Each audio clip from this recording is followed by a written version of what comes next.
The cantina on Nexus Prime was dark and smoky. Strange aliens sat at tables drinking colorful liquids from metal cups. The air smelled like fuel and sweat. Music played from speakers that crackled with static. Lisa Hayes sat alone at a corner table. She was a human woman in her 30s, with short brown hair and tired eyes. Her clothes were simple, black pants and a gray jacket. She did not look like much. Most people would walk past her without a second glance out at the bar. A group of alien soldiers laughed loudly. They wore the blue uniforms of the Galactic Coalition military. The biggest one was Commander Jake Morrison. He was a Centauri, a lizard-like creature with 4 arms and yellow eyes. His skin was dark green and covered in small scales. He stood nearly 7 feet tall. "So then I killed 15 of them with my bare hands," Jake said, flexing his 4 arms. "The rebels never knew what hit them." The other aliens cheered and bought him another drink. There was a Vorthan with purple skin and too many teeth. A Kelari, with blue fur and 6 eyes. 2 humans from the Coalition fleet. They all listened to Jake's war stories with wide eyes. "What about you, Rodriguez?" Jake asked one of the humans. "What is your highest kill count in a single battle?" Lieutenant Sam Rodriguez, a young human pilot, looked nervous. "Maybe 8 or 9, sir. During the Outer Rim conflict." "Not bad for a human," Jake said with a grin that showed his sharp teeth.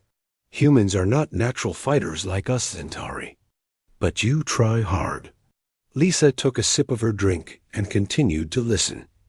She had heard this kind of talk before. Always the same. Aliens talking about how tough they were, how humans were weak and soft. "I once killed 40 enemies in a single day," said the Vorthan. "It was during the siege of Cala Prime." "Impressive," Jake nodded, "but I think my record is better. 63 confirmed kills during the Battle of the Red Nebula." The aliens raised their drinks in celebration. The humans at the table looked impressed, but also a little sad. They knew their own military records could not match these numbers. "What about you, lady?" Jake suddenly called out to Lisa. "You look like Coalition military. What is your kill count?" Lisa looked up from her drink. The entire cantina had gone quiet. Everyone was staring at her. She seemed very small compared to the big aliens. "Are you talking to me?" she asked in a calm voice. "Yes, you," Jake laughed. "Come on, do not be shy. Even humans must have some war stories." Lisa stood up slowly. She walked over to their table. The aliens watched her with amusement. She was just a tiny human woman. What could she possibly have done?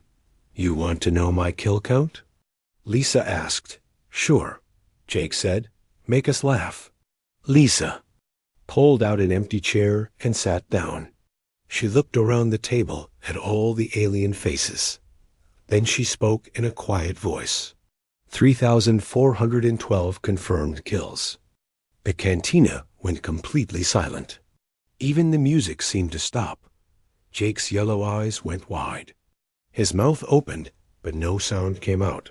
"That is impossible," the Vorthan said. "No one has killed that many enemies."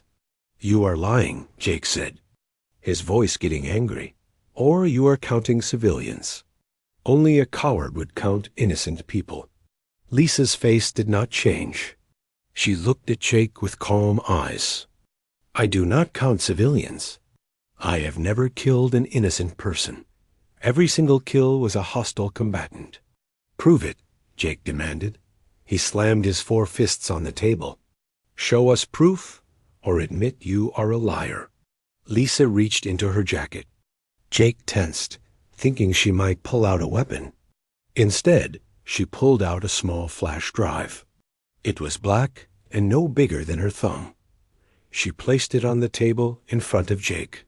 "This contains the documentation for every kill. Mission reports, video recordings, tactical analysis. Everything." Jake stared at the tiny device. "All of it?" Start with folder 1, Lisa said. She stood up and walked toward the door. Wait, Jake called after her. Where are you going? Lisa stopped at the door and looked back. When you finish looking at the files, you will understand. Then maybe you will stop thinking humans are weak. She walked out into the night, leaving the aliens staring at the flash drive. Jake picked up the device. It felt heavier than it should have. She is bluffing, he said to the others. No human could have killed that many enemies. Only one way to find out, said Rodriguez quietly. Jake put the flash drive in his pocket. He would look at it later. On his ship, he would prove that the human woman was lying. He would show everyone that humans were still the weak species everyone thought they were. But as he sat there, something bothered him. Lisa had not looked like she was lying. She had looked tired, like someone carrying a heavy weight. Her eyes had been sad, but also very serious. Jake finished his drink and left the cantina. He walked through the dark streets of Nexus Prime to where his ship was docked. The spaceport was quiet at this hour. Only a few maintenance workers moved between. The his ship was a coalition cruiser called the Storm Wind. It was big and powerful, with heavy weapons and thick armor. Jake was proud of his ship and his crew. He went to his private quarters and locked the door. He sat at his desk and took out the flash drive. For a moment, he just stared at it. Such a small thing to contain so much information. Jake inserted the drive into his computer terminal. The screen flickered and then showed a list of folders. There were dozens of them. Each one had a date and a location name. The first folder was labeled Titan Base, First Contact Protocol. Jake clicked on it. The folder opened to show hundreds of files. Video recordings, mission reports, tactical maps, and kill confirmations. All of it was organized with military precision. Jake felt a chill run down his spine. This was not the work of someone making up stories. This was real military documentation. Professional and detailed. He opened the first video file. The screen showed a young woman in military gear. She looked like Lisa, but younger, maybe in her early 20s. She was holding a rifle and speaking to someone off camera. Target acquired. The young Lisa said, "Hostile confirmed," taking the shot. Jake watched as she fired her weapon. In the distance, something fell. The video ended. Jake sat back in his chair. His hands were shaking slightly. He opened another file, then another. Each one showed the same thing. Lisa Hayes, methodically eliminating enemies with cold precision. But these enemies were not like anything Jake had ever seen. They were not coalition species or no rebels. They were something else entirely. Something that made Jake's blood run cold. He was beginning to understand that he had made a terrible mistake. Lisa Hayes was not just another human soldier. She was something much more dangerous and much more important than he had ever imagined. Jake kept reading the files late into the night. With each document, his understanding of what he was looking at grew, and with it, his respect for the small human woman who had walked out of the cantina. By morning, Jake knew he would never look at humans the same way again. Jake had not slept all night. Empty coffee cups sat on his desk. His yellow eyes were red and tired. The computer screen glowed in the dark room, showing file after file of Lisa's military records. The first folder contained over 300 individual mission reports. Each one was detailed and precise. Jake read through them with growing amazement and horror. The earliest files were dated 15 years ago. Lisa had been just 22 years old. The mission reports showed her as part of something called Ghost Protocol, a unit Jake had never heard of. Mission 001 Titan Base Defense, Jake read aloud. Hostile contacts detected at 0300 hours. Species unknown. Engaging under first contact protocols. Jake opened the attached video file. The footage was grainy and dark.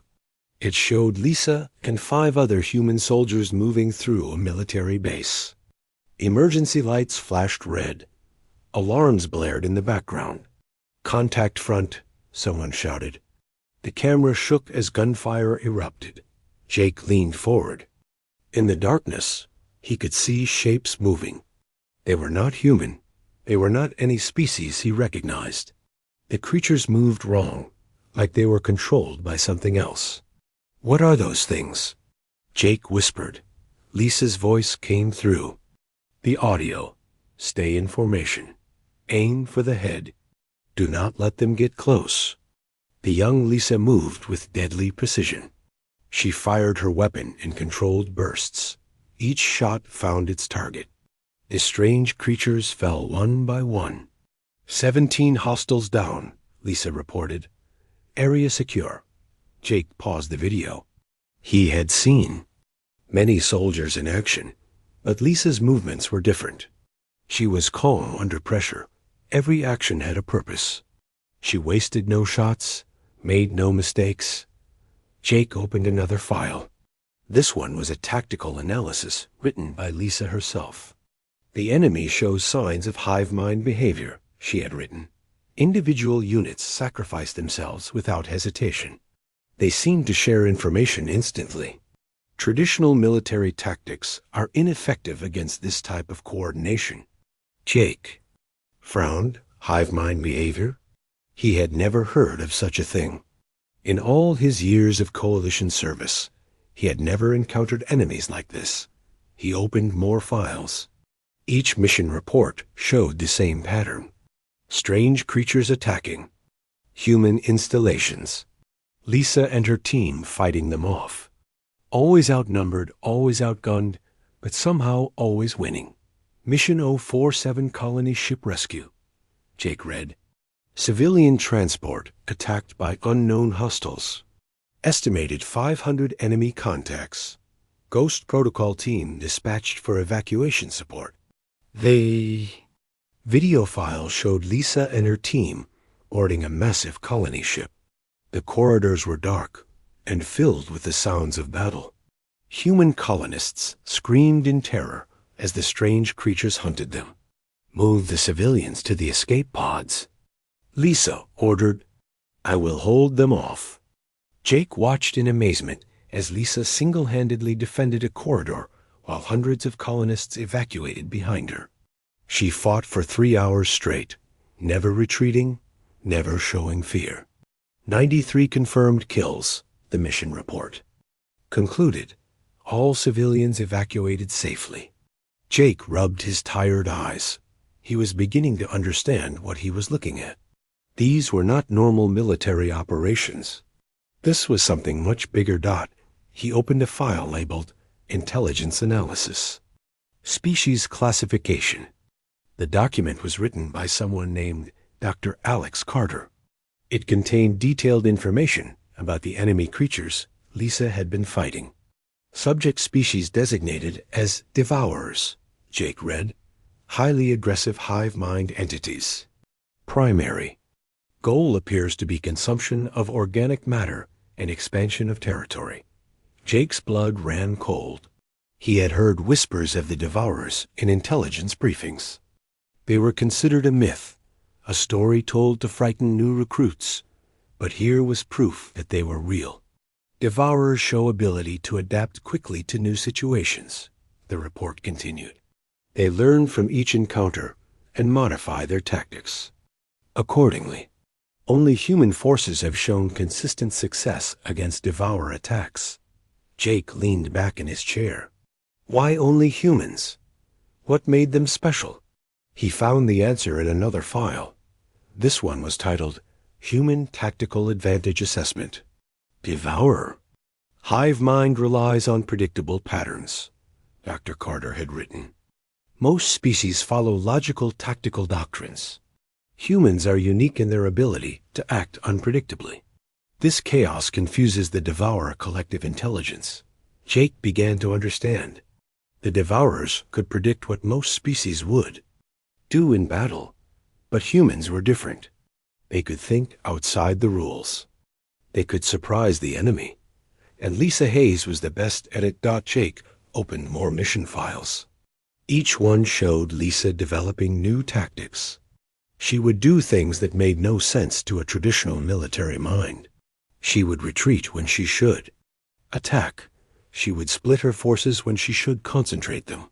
She would use civilian equipment as weapons. But it worked every time. Mission 156, Asteroid Mining Station. Jake read. Devourer Hive ship detected approaching. Station population 2,000 civilians.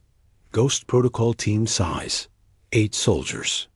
8 soldiers against a Hive ship? Jake had seen Hive ships in Coalition intelligence reports. They carried thousands of Devourer drones. 8 soldiers should have been slaughtered, but Lisa had turned the mining station into a trap. She used the asteroid's mining lasers as weapons. She collapsed tunnels to funnel the enemies into kill zones. She even used the station's artificial gravity to crush entire groups of Devourers.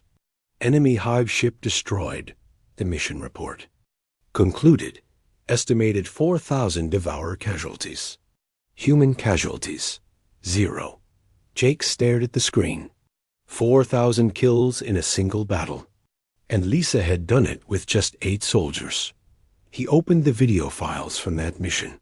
The footage showed Lisa coordinating the defense with cold precision. She was everywhere at once, directing her team, operating the mining equipment, and personally engaging the enemy. Rodriguez, take your team to level 5, Lisa ordered. Carter, I need those mining charges armed in 60 seconds. Sam, keep those gravity generators online no matter what. Jake watched as Lisa ran through the station corridors, always one step ahead of the enemy. She seemed to know exactly where the Devourers would be before they got there. How is she doing this? Jake wondered aloud. The answer came in a personal log entry Lisa had recorded after the mission. The key to fighting Devourers is understanding their weakness, she had said. They think as one mind, so they cannot predict individual creativity. They expect logic, so we give them chaos. They prepare for our patterns, so we have no patterns. Jake realized he was looking at something revolutionary. Lisa had not just been fighting battles. She had been developing an entirely new way of warfare. He opened more files. The missions got bigger and more dangerous. Lisa's team grew from 8 soldiers to hundreds. They fought on space stations, planet surfaces, and even inside asteroid fields. And Lisa's kill count kept climbing. Mission 203, Defense of New Geneva, Jake read. Devourer Invasion Force, 50,000 units. Human Defense Force, 200 soldiers under. Captain Hayes command, 50,000 against 200. It should have been a massacre. But Lisa had won. Jake saw how she had done it. She had turned the entire planet into a weapon. She used the weather control systems to create storms that confused the Devourers.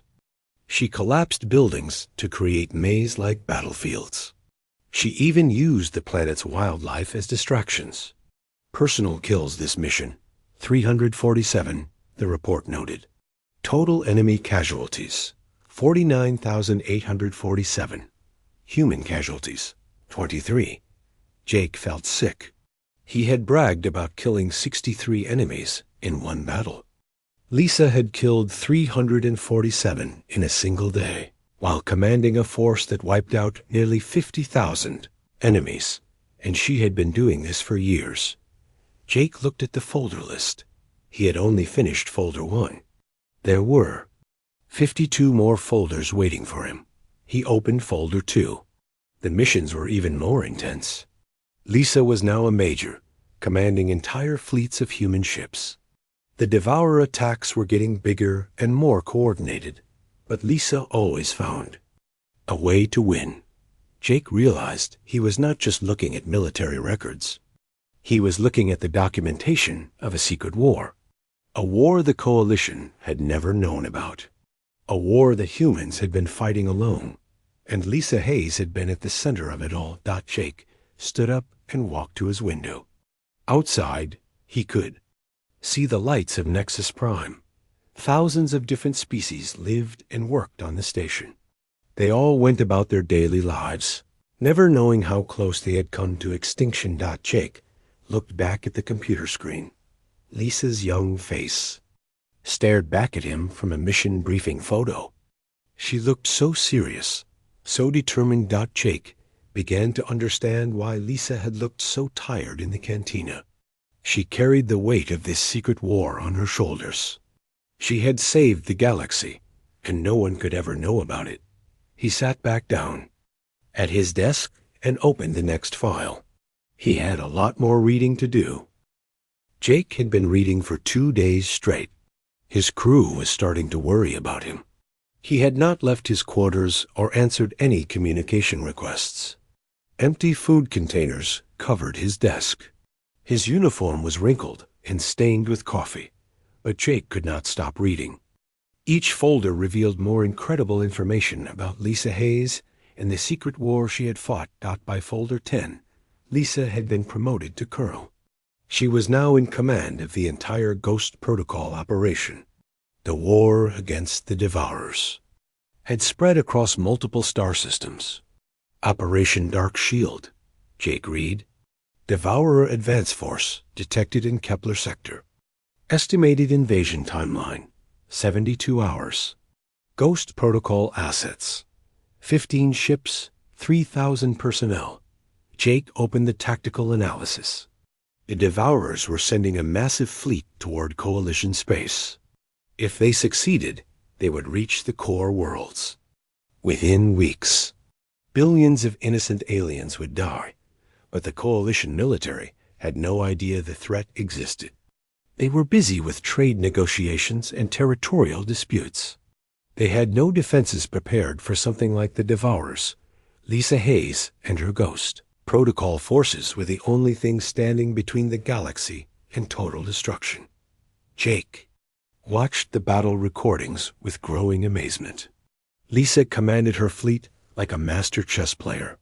She split her forces into small groups that attacked from unexpected angles. She used asteroids as shields and space debris as weapons. Enemy flagship identified. Lisa's voice came through the audio. All units, execute Pattern Omega. Jake had never heard of Pattern Omega. He watched as Lisa's ships suddenly scattered in all directions. It looked like chaos, like they were running away. But then he saw the pattern. Each ship was positioning itself at a specific point around the Devourer fleet. They were creating a three-dimensional cage of firepower. When Lisa gave the signal, they all fired at once.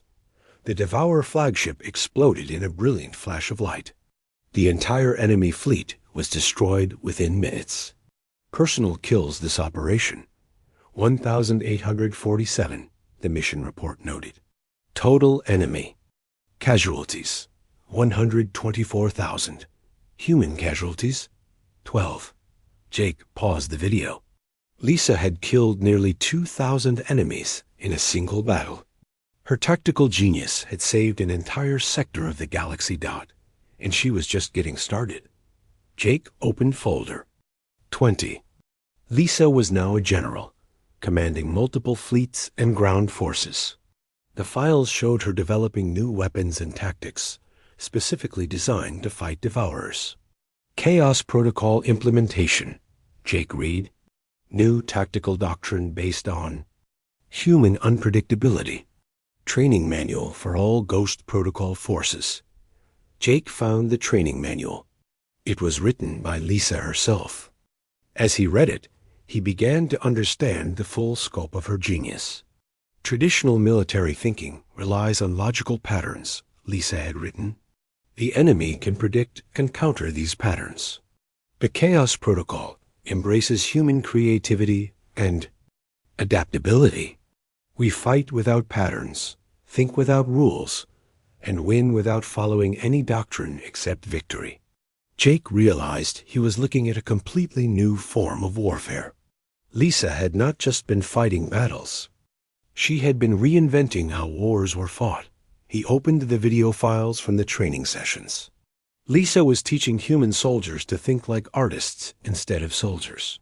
She showed them how to use their imagination as a weapon. Do not think about what you should do, Lisa told her students. Think about what the enemy would never expect you to do. Then do that. Jake watched as Lisa's students learned to fight in ways that defied all military logic. They used music to coordinate attacks. They painted their ships in bright colors to confuse enemy sensors. They even used children's toys as communication devices. It was crazy. It was brilliant. It was working. Jake opened folder 30. The war was reaching its climax. The Devourers had discovered the location of Earth, humanity's home world. They were preparing a final assault that would wipe out the human species. But Lisa had a plan. Operation Last Stand, Jake read. Deep strike mission against Devourer home system. Objective: elimination of Queen Mind Central Intelligence. Jake felt his blood run cold. The Queen Mind was the central intelligence that controlled all Devourers. It was located deep in enemy territory, protected by millions of Devourer drones. Lisa was planning to take a small strike force straight into the heart of the enemy empire. Force composition: 100 volunteers, the mission brief stated. Estimated probability of success: 12%. Estimated probability of survival: 0.3%. Jake opened the mission files. Lisa had handpicked her team from the best Ghost Protocol soldiers. They knew it was a suicide mission, but they volunteered anyway. If we succeed, the war ends, Lisa had told them. If we fail, humanity dies. But if we do nothing, the galaxy dies. Jake watched the preparation videos. Lisa was calm and focused. As she planned the mission, she knew she was probably going to die, but she showed no fear. The Queen Mind is the key, Lisa explained to her team. It coordinates every devourer in the galaxy. If we can destroy it, the entire species will fall into chaos. It will not be able to function as a coordinated force. Jake opened the mission. Recordings. Lisa's strike force launched from a hidden base in the Outer Rim. They flew through Devourer space, using captured enemy ships as camouflage. The footage showed them fighting through layer after layer of defenses. Devourer ships attacked them from all sides.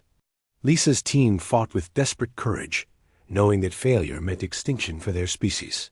Outer defenses breached, Lisa reported. Proceeding to primary target. Jake watched as Lisa's force penetrated deeper into the enemy system. They lost ship after ship, but they kept moving forward. Lisa was leading from the front, her ship taking the heaviest fire. Inner defenses engaged, Lisa reported. Her voice was calm despite the chaos around her. Beginning final approach. Jake could see the Queen Mind on the tactical display. It was enormous, the size of a small moon. It pulsed with dark energy, controlling billions of Devourer drones across the galaxy. All units, prepare for final assault, Lisa ordered. Remember what we are fighting for. Jake watched as Lisa's remaining ships dove toward the Queen Mind. Devourer defenses tore them apart one by one. Explosions lit up the dark space around the alien intelligence. I am going in, Lisa announced. Her ship was damaged and trailing. Smoke, but she kept flying straight toward the target. Jake held his breath as Lisa's ship disappeared into the Queen Mind's defensive shell. For several minutes, there was only static on the communication channel. Then the Queen Mind exploded. Blast was visible from across the star system. The massive alien intelligence was destroyed in a single moment.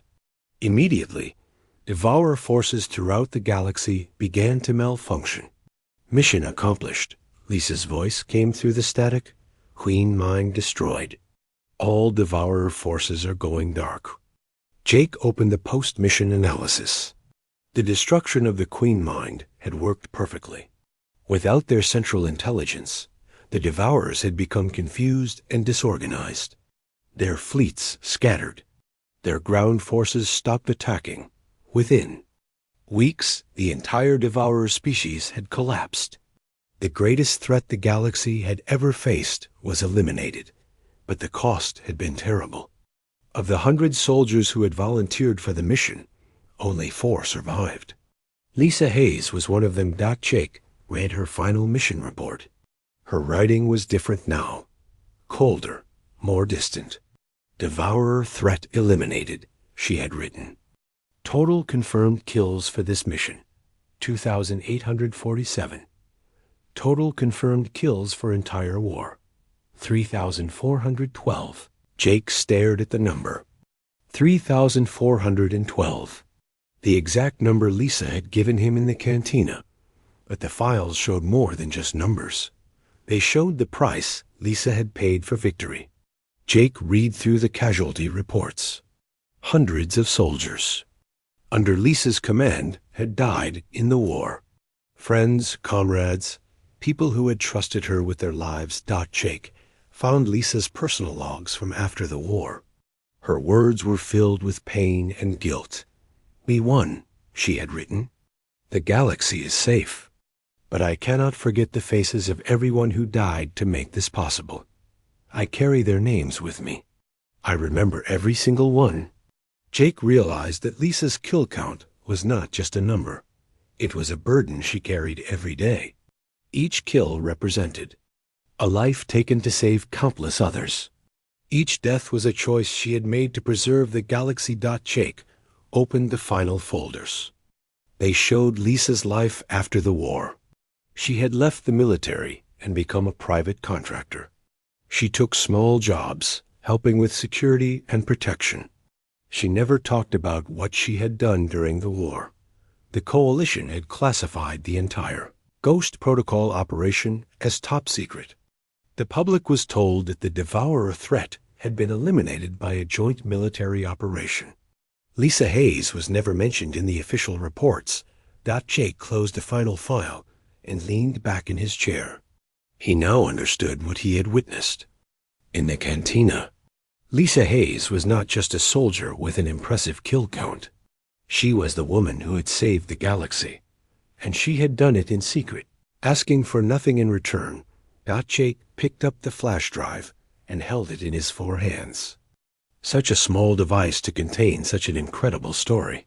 He thought about Lisa sitting alone in that cantina, carrying the weight of her secret war. Jake stood up and walked to his window. Outside, ships from dozens of different species moved through the space lanes around Nexus Prime. All of them were alive because of what Lisa Hayes had done. Jake made a deck. Jake found Lisa 3 days later in a small repair shop on the lower levels of Nexus Prime.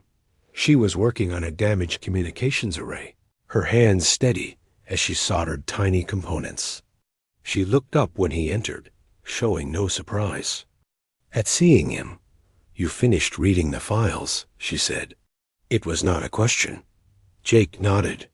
He pulled out the flash drive and placed it on her workbench. "I need to understand something. Why did you show me this?" Lisa set down her soldering iron and looked at him. Her eyes were calm but tired. "Because someone should know.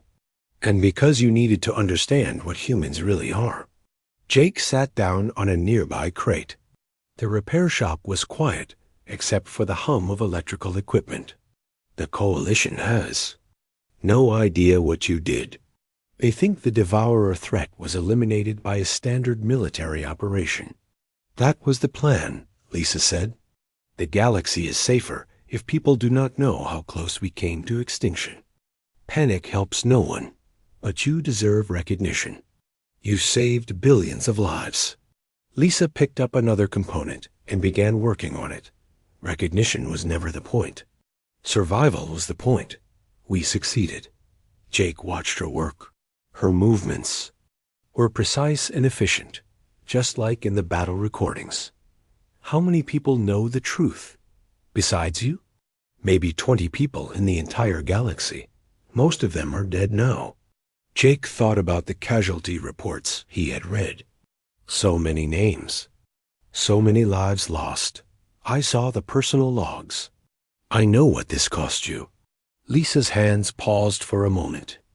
The price of victory is always higher than people think. Jake opened his personal tablet and pulled up some of the mission files. I want to understand something. In the early missions, you had a full team. By the end, you were fighting alone. Most of the time. What happened to them? Lisa set down her tools and looked at the tablet screen. She saw the faces of her old team members in the mission photos. They died. All of them. One by one, mission by mission. Tell me about them. Jake said gently. Lisa was quiet for a long time. Then she began to speak. Captain Mike Turner was my second in command. He was the best tactical officer I ever worked with. Smart, brave, always had a joke ready to keep morale up. Lisa's voice was soft. He died on Europa Station. Held off. 300 devourers, so the rest of us could escape. I can still hear him on the radio, telling us to keep running.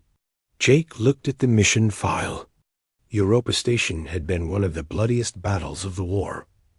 What about the others? Sergeant Amy Liu was our explosives expert. She could make a bomb out of anything.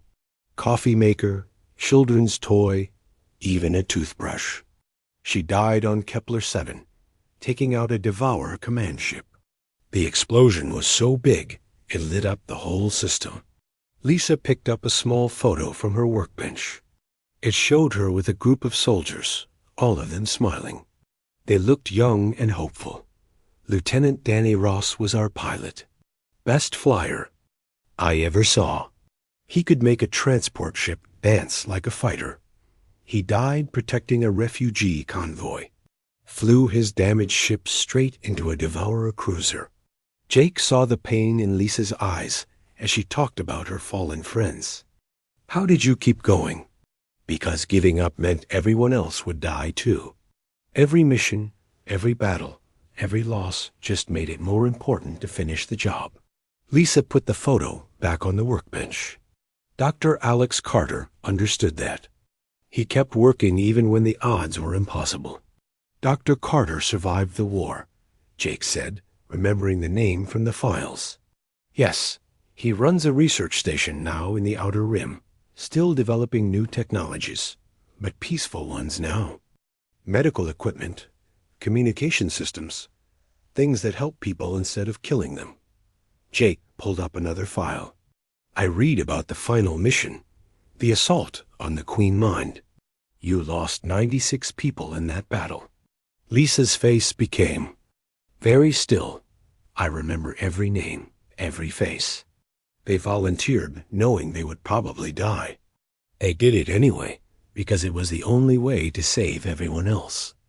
The mission reports say you personally killed almost 3,000 Devourers in that battle.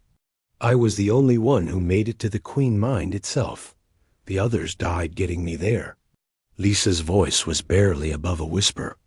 I had to kill. Everything between me and the target. I had to finish what they started. Jake pulled up the final battle recording. The footage was chaotic and hard to follow. Explosions, weapon fire, the screams of dying soldiers.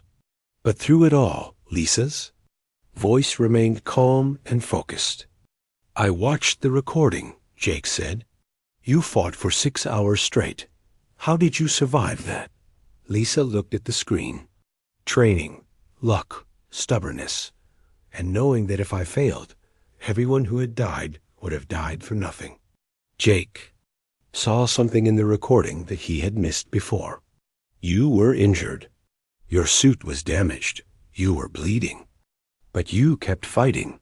Devourer weapons are designed to cause maximum pain. They want their enemies to suffer before they die. I learned to ignore pain a long time ago. Jake continued watching the footage. He saw Lisa fighting through corridors, filled with Devourer drones. Her weapon ran out of ammunition, so she used her hands. Her armor was torn and sparking, but she never stopped moving forward. How did you get close enough to destroy the Queen Mind? Jake asked. I had a nuclear charge strapped to my chest. The plan was to detonate it manually when I reached the target. But the Queen Mind was too well protected. I had to get inside. Its defensive shell. Jake looked at the mission report. The explosion was detected from 3 star systems away. How did you survive that? Lisa smiled for the first time since he had arrived. I did not. Officially, I died in that explosion. The Lisa Hayes who fought the Devourer War is dead. The person you are talking to now is just someone who happens to look like her. Jake understood. New identity, new life. The Coalition thinks you are dead. It was the only way to disappear. The war was over, but I knew there would be questions, investigations, politicians wanting to use the Ghost Protocol for their own purposes. It was better to stay dead. Jake put away his tablet. So what do you do now? Lisa gestured around the repair shop. I fix things. Broken equipment, damaged ships, systems that do not work properly. It is peaceful work. No one dies if I make a mistake. Do you miss it, the military life? Lisa was quiet for a moment. I miss the people, my team, my friends, but I do not miss the killing. I have killed enough for several lifetimes. Jake stood up to leave. One more question. Why did you keep count? Why track every single kill? Lisa looked at him seriously.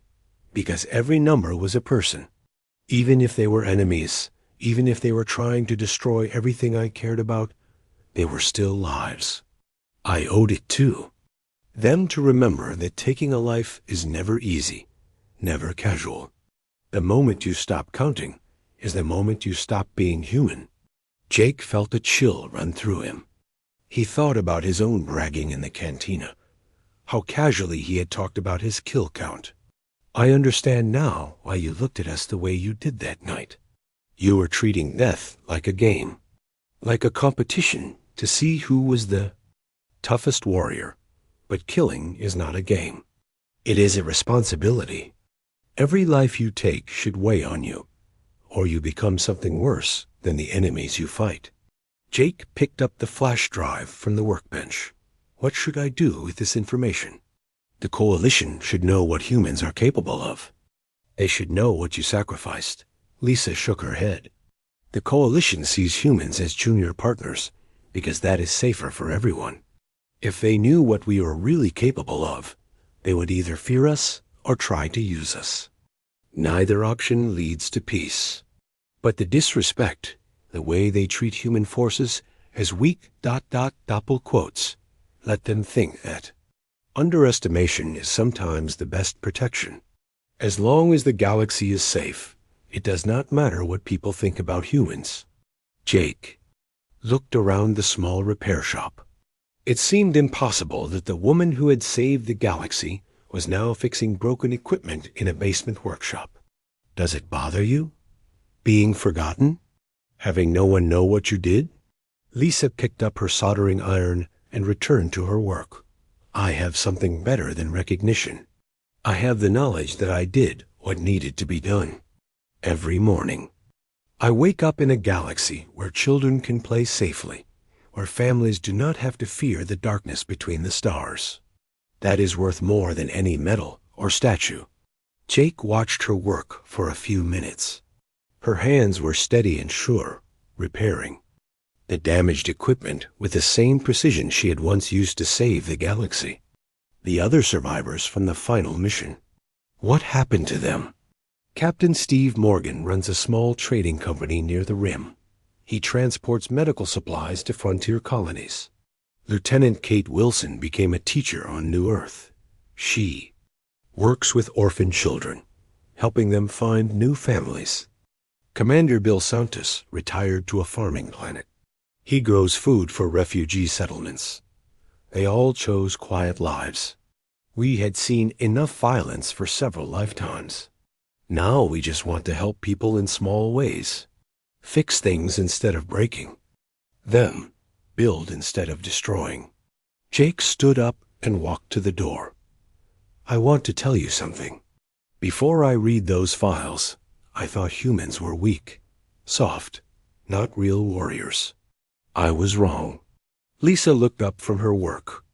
Humans are not weak. We are just different. We do not fight because we enjoy violence. We fight because sometimes fighting is the only way to protect what we love. The chaos protocol you developed, it changed everything about how warfare is conducted. 3 weeks later, Jake found himself back in the same cantina on Nexus Prime. The place looked exactly the same, dark, smoky, filled with the sounds of different species drinking and talking. But everything felt different to Jake now. He sat at the bar, nursing a drink and watching the crowd. Coalition officers filled the tables, telling the same kinds of stories he had heard before. War stories, kill counts, tales of glory and victory. But now Jake heard them differently. He noticed how the aliens talked about their battles like games, how they boasted about their kills like trophies, how they treated violence like entertainment. 67. Confirmed kills in the Battle of Rigel, a Kalari officer was saying. Not bad for a single engagement. His friends cheered and bought him another drink. Jake wanted to tell them about Lisa Hayes, about real warfare, about what it meant to carry the weight of 3,000 lives on your conscience. But he kept quiet. He had made a promise to himself to protect Lisa's secret. A human lieutenant sat at the edge of the group, listening to the alien stories with an uncomfortable expression. Jake recognized him as Sam Rodriguez, the young pilot who had been in the cantina the night Lisa revealed her secret. "What about you, Rodriguez?" the Kalari called out. "Any good war stories?"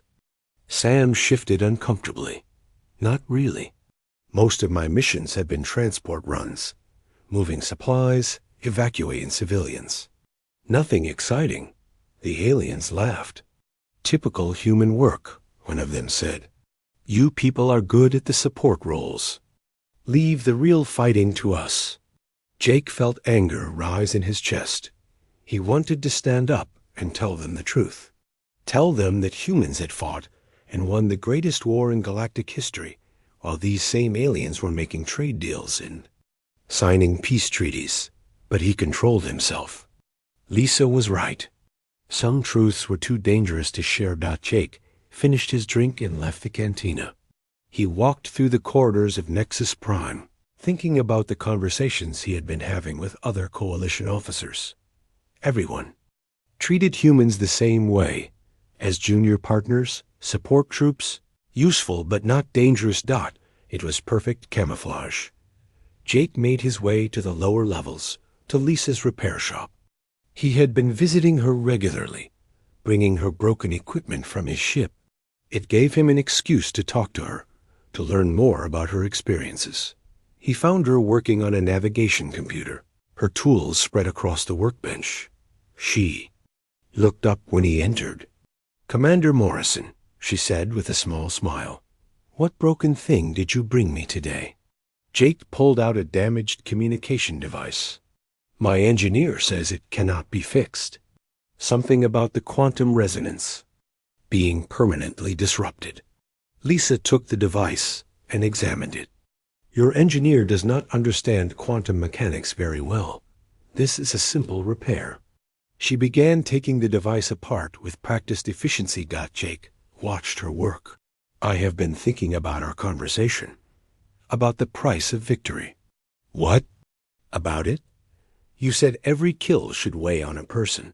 But in the cantina tonight, I listened to Coalition officers bragging about their kill counts like they were sports scores. They do not seem to carry any weight at all." Lisa paused in her work. "That is because they have never fought a real war. They have fought skirmishes, border conflicts, police actions. They have never faced an enemy that threatened everything they cared about. The Devourers were different. The Devourers wanted to consume everything. Every planet, every species, every life in the galaxy. When you fight an enemy like that, every kill matters. Every death has meaning." There is no room for glory or bragging. Jake sat down on his usual crate.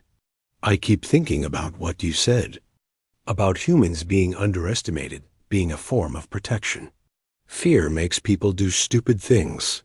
If the Coalition knew what humans were really capable of, some would want to use us as weapons. Others would want to control us or eliminate us. As a threat, better to let them think we are harmless. Jake pulled out his personal tablet. I have been reading Coalition intelligence reports about human military capabilities. They consistently underestimate human forces by significant margins. Good. That means the deception is working. But it also means human forces get assigned to support roles instead of combat positions. Talented soldiers are wasted on transport duty and supply runs. Lisa looked up from the communication device. Sometimes wasting talent is better than revealing it. The young pilot you mentioned, Rodriguez. He flies transport missions now, but I read his file. He has the instincts to be an excellent fighter pilot, maybe even as good as Danny Ross was. Then why is he not in a fighter squadron? Because if he was, people might start asking questions about how humans develop such good pilots. They might want to study our training methods, our tactical doctrines. Eventually, they might discover the Ghost Protocol files. Jake understood, so talented humans stay hidden to protect the secret. For now, maybe someday the galaxy will be ready to know the truth. But not yet. Too many species still remember the old fears about warrior races and military expansion. Lisa finished repairing the communication device and handed it back to Jake. Try it now. Jake activated the device. It worked perfectly, better than when it was new. You upgraded it. I made some improvements to the quantum resonance chamber. It should work more efficiently now. Lisa began putting her tools away. That will be 50 credits. Jake paid her and stood to leave. Can I ask you something personal? You can ask. I might not answer. Do you ever regret it? The war, the killing, the choices you made? Lisa was quiet for a long time. I regret that it was necessary. I regret that so many good people died. I regret that the galaxy came so close to extinction. But I do not regret fighting. I do not regret the choices I made. Someone had to stand up to the Devourers, and we were the only ones who could do it. What if you had failed? Then everyone would be dead now. Every species, every planet, every child in the galaxy. The Devourers would have consumed everything and moved on to the next galaxy. Lisa looked at Jake seriously. Sometimes the weight of that possibility is harder to carry than the weight of the kills. Jake walked back to his ship that night with a lot to think about. He had learned more about war and peace in the past few weeks than in his entire military career. The next morning, Jake received new orders. His ship was being assigned to escort duty for a humanitarian convoy heading to the Outer Rim. It was exactly the kind of mission Coalition Command gave to reliable but unremarkable officers. Jake smiled as he read the orders. A few weeks ago, he would have been insulted by such an assignment. Now he understood that sometimes the most important work was the work that nobody noticed. He found Lieutenant Rodriguez in the ship's hangar, preparing his transport for the mission. The young human was carefully checking his ship's systems, making sure everything was perfect. Rodriguez, Jake called out, I want you to lead the escort formation for this convoy. Sam looked surprised. Sir, I am just a transport pilot. Shouldn't one of the fighter pilots take the lead? You have more experience with civilian protection missions. You understand the importance of keeping people safe. Jake put a hand on Sam's shoulder. Sometimes the most important battles are the ones where nobody gets hurt. Sam nodded, still looking confused, but pleased by the assignment. Jake watched him work, seeing the same careful precision that Lisa showed in everything she did. That evening, Jake returned to the Cantina 1. More time. The same coalition officers were there, telling the same stories about their kill counts and battle victories. But now Jake barely heard them. He was thinking about Lisa Hayes, working alone in her repair shop, fixing broken things with hands that had once saved the galaxy. He was thinking about Sam Rodriguez, carefully preparing his ship to protect civilian refugees. He was thinking about all the humans in coalition service, quietly doing important work while everyone around them assumed they were weak. Jake raised his drink in a silent toast. To the unsung heroes, to the secret warriors, to the humans who had saved the galaxy and asked for nothing in return except the chance to keep helping Dot in the cantina's dim light, surrounded by aliens bragging about their victories. Jake finally understood what real strength looked like. It was not about kill counts or war stories. It was about doing what needed to be done, regardless of recognition or reward. It was about being human. Jake finished his drink and walked out into the night. Somewhere in the lower levels of the station, Lisa Hayes was probably still working, quietly fixing broken things and keeping the peace she had fought so hard to create. And that was exactly how it should be. The end.